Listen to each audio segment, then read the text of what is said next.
திருப்படல்கள் 24 1-7 முடிய. மண்ணுலகம் அதில் நிறைந்துள்ள அனைத்தும் ஆண்டவருடையவை. நில உலகம் அதில் வாழ்வனவும் அவருக்கே சொந்தம். ஏனெனில் அவரே கடல்கள் மீது அதற்கு அடித்தளமிட்டார், ஆறுகள் மீது அதை நிலைநாட்டினவரும் அவரே. ஆண்டவரது மலையில் ஏற தகுதி உள்ளவர் யார்? அவரது திருத்தலத்தில் நிற்கக்கூடியவர் யார்? கரைப்படாத கைகளும் மாசற்ற மனமும் உடையவர், பொய் தெய்வங்களை நோக்கி தம் உள்ளத்தை உயர்த்தாதவர், வஞ்சக நெஞ்சோடு ஆணையிட்டு கூறாதவர்.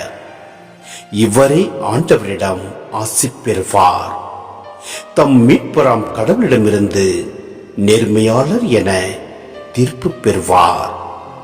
அவரை நாடுவோரின் தலைமுறையினர் இவர்களே. யாக்கோப்பின் கடவுளது முகத்தை தேடுவோர் இவர்களே. வாயில்களே, உங்கள் நிலைகளை உயர்த்துங்கள். தொன்மைமிகு கதவுகளே, உயர்ந்து நில்லுங்கள். மாட்சிமிகு மன்னர் உள்ளே நுழையட்டும்.